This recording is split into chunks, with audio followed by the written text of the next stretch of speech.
Ladies and gentlemen, boys and girls, welcome to Playing with Power MTG, where we play with the most powerful cards in the most powerful formats.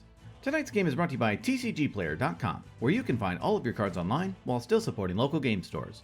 Dragon Shield for all of the best accessories to protect your decks, and through Patreon, where you get awesome benefits for your direct support. For tonight's game, we are playing with our patron, Charles. He signed up to our Mox Pearl tier, and as a result, gets to play with us for this episode. This episode was made possible by all of our supporters over on Patreon.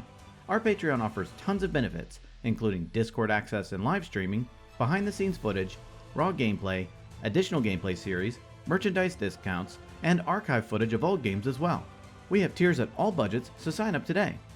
Now, let's start out by showcasing our fighters this evening. First, we have Mike piloting Yeva, Nature's Herald. This is a mid-range creature deck that uses Yeva to interact at instant speed. His opening hand contains 2 snow-covered forests, Generous Patron, Ancient Tomb, Jeweled Lotus, Mox Diamond, and his London Mulligan is a Makokoro, Center of the Sea. Next, we have Adam piloting the partner pair of Brallin, Skyshark Rider, and Shabraz, the Skyshark. This is a Curiosity deck that is built to take full advantage of putting a Curiosity effect on Brallin. His opening hand contains 2 islands, Mox Diamond, Curiosity, Mystic Remora, Brain Freeze, and a Plains. After that, we have Ryan piloting Elsha of the Infinite. This is a proactive deck all about maximizing Elsha's ability to cast the top of your library. His opening hand contains an Arid Mesa, Windswept Heath, Intuition, Swan Song, Dockside Extortionist, Sensei's Divining Top, and a Gamble. Finally, we have Charles piloting Thalia, Guardian of Thraben. This is a stacks deck that looks to lock out opponents and then send in the combat beats for the win. His opening hand contains 4 snow-covered plains, Stoneforge Mystic, Eidolon of Rhetoric, and an Armageddon. Without further ado, let's begin this obnoxious, obscene, odd, optimistic ocean of opinions. Mike wins the Who's the Luckiest Member of Playing with Power contest and gets to start us off. Mike draws a card for turn and starts off by casting a Jeweled Lotus. He plays a snow-covered forest. He casts a Mox Diamond, discarding a snow-covered forest. He cracks Jeweled Lotus and casts his commander, Yeva, Nature's Herald. Mike passes. Adam draws a card for turn and plays an island. He casts a Mox Diamond, discarding an island. He casts a Mystic Remora. He passes the turn. Ryan draws a card for turn and plays an Arid Mesa. He cracks it, pays a life, and then fetches up a volcanic island onto the battlefield. He casts a Sensei's Divining Top. Remora triggers and Adam draws. He ends his turn. Charles draws a card for turn and then plays a snow-covered plains. He ships the turn to Mike. At the end of Charles' turn, Mike flashes in an Arbor Elf through Yeva. Mike draws and plays an Ancient Tomb. He taps Ancient Tomb to cast Finale of Devastation, where X is equal to 3. Remora triggers and Adam draws. Mike fetches up a Heartwood Storyteller onto the battlefield. He moves to combat and attacks Adam with Yeva. Adam takes it, and Mike ends his turn. During his upkeep, Adam pays for Mystic Remora. He draws and plays an island. He passes the turn. Ryan draws and plays a Windswept Heath. He cracks it, pays a life, and then fetches up a plateau onto the battlefield. He casts a Dockside Extortionist. It enters, and then Ryan creates 3 treasures. He cracks them to cast Rhystic Study. Remora and Heartwood Storyteller trigger. Adam draws through Remora, and then Ryan's opponents draw through Storyteller. Ryan passes to Charles. Charles draws and plays a snow-covered plains. He casts a Serra Ascendant, paying for Rhystic Study. He ends the turn. Mike draws and plays a Gaia Reach Sanitarium. He moves to combat and attacks Adam with Yeva and Storyteller. Adam takes a hit, and Mike passes. During his upkeep, Adam pays for Mystic Remora. He draws and plays a Windswept Heath. He passes, discarding to hand size. Ryan draws and plays an Academy Ruins. He shifts the turn to Charles. Charles draws and moves to combat. He attacks Adam with Serra Ascendant. Adam takes it, and Charles gains 6 life. In his second main phase, Charles plays a snow-covered plains and then casts his commander, Thalia, Guardian of Thraben, paying for Rhystic Study. He ends his turn. At the end of Charles' turn, Mike flashes in a Generous Patron, paying for Rhystic Study. It enters, and then Mike puts a +1/+1 counter on Thalia and Dockside. Patron triggers, and Mike draws 2 cards. Still in the end step, Adam cracks his Windswept Heath, pays a life, and fetches up a Hollowed Fountain onto the battlefield tapped. The turn then moves to Mike. Mike draws and moves to combat. He attacks Adam with Yeva and the Storyteller. Adam takes it, and Mike passes. During his upkeep, Adam lets his Mystic Remora die. He draws and plays a plateau. He casts a Glenhorn Buccaneer, paying the Rhystic tax. Adam passes to Ryan. At the end of Adam's turn, Ryan activates Sensei's Top, looking at the top 3 and rearranging. Ryan draws and plays a Training Center. He casts a Gamble. Storyteller triggers, and Ryan's opponents draw. Ryan fetches up a card into his hand and then discards a card at random, which is a Swan Song. He passes the turn. Charles draws and plays a snow-covered plains. He moves to combat and attacks Adam with Serra Ascendant and Ryan with Thalia.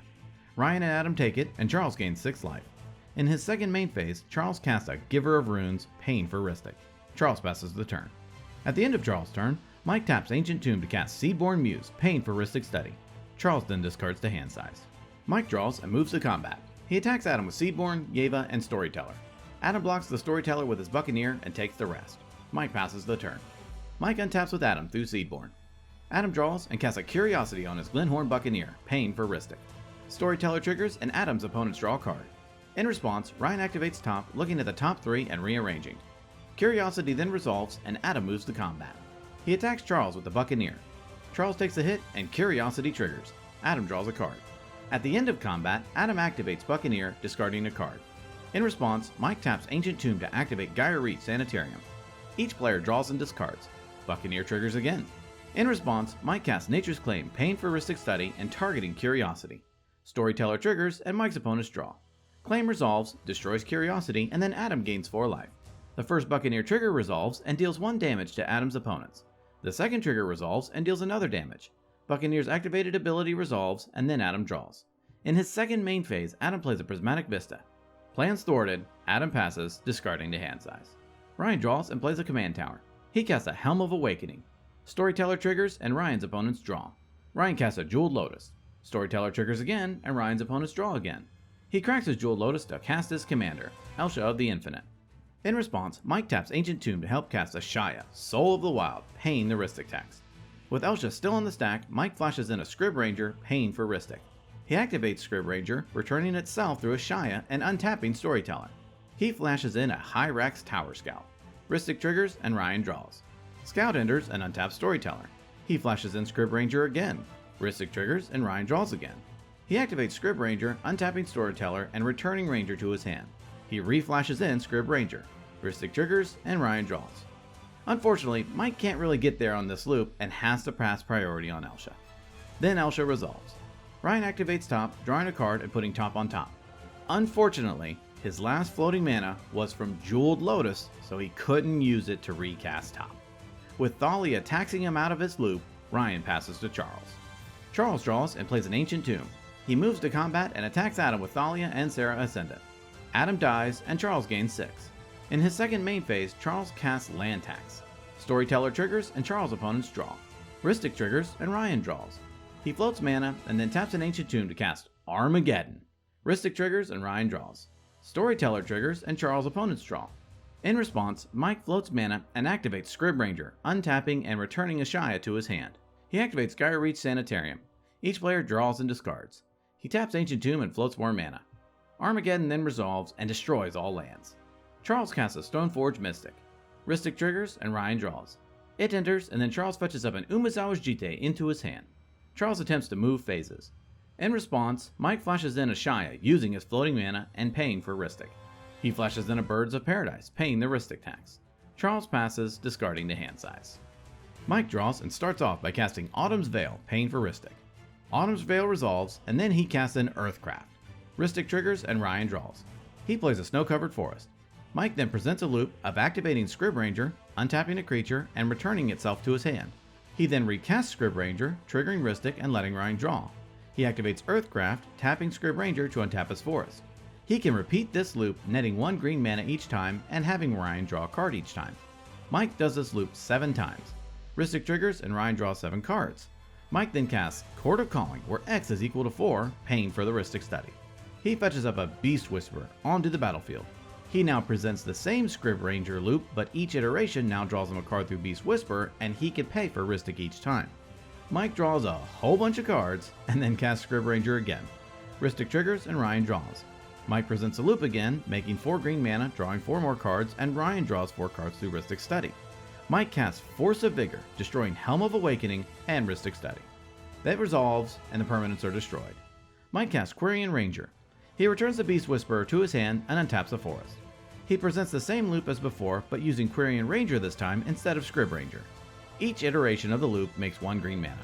Without Rhystic in play, Mike makes infinite mana. He casts a Priest of Titania. He casts a Destiny Spinner. He casts an Allosaurus Shepherd. He casts an Elvish Mystic. He casts a Finehorn Elves, Boreal Druid, Wirewood Symbiote, and Eternal Witness. Eternal Witness triggers, and Mike returns Finale of Devastation from his graveyard to his hand. He casts Summoner's Pact. He fetches up a Kogla, the Titan Ape, into his hand. He casts Kogla and has it fight Dockside Extortionist. He casts a Temur Sabertooth. He bounces Kogla to his hand and then recasts it. It enters, and with the ETB on the stack, Mike activates Kogla, returning Hyrex Tower Scout to his hand. Kogla gains Indestructible and then fights Serra Ascendant. Mike repeats this loop until Kogla has fought and destroyed all of his opponent's creatures. However, when Kogla fights Thalia, Charles responds by activating the Giver of Runes and then gives Thalia protection from green. All of Mike's opponent's creatures are destroyed except for Thalia. He casts a Shaman of the Forgotten Ways. He activates Destiny Spinner to give Shaman haste. He activates Shaman, and each player's life total becomes equal to the number of creatures they control. Ryan dies, and then Mike moves to combat and attacks Charles, killing him and winning the game.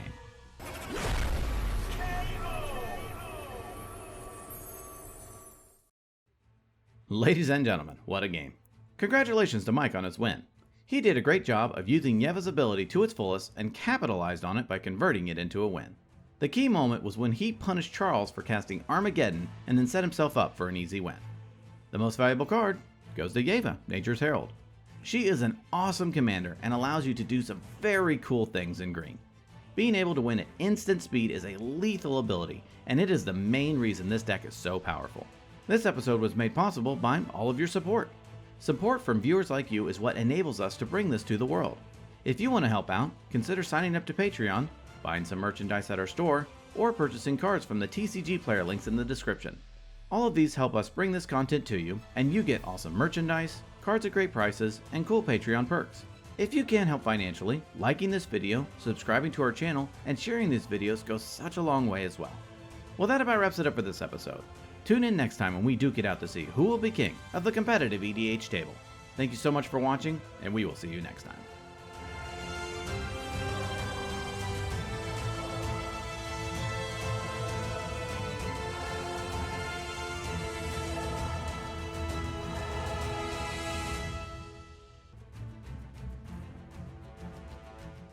Alright, time for Patreon shoutouts. I'd like to give a shout out to J-Rock, Wayan, Spielrahu, Sparks, Zods, Dylan Becker, Philip Hickey, Sanguinolency, Matt Wingrove, Snarps the Klept, Fur Bergland, Rakeko, Nick, Dante, CZ, Baby Jeebus, Pyro, Trey Payne, Dark, Delph Driz, Noah Saldana, and Brad Tobin.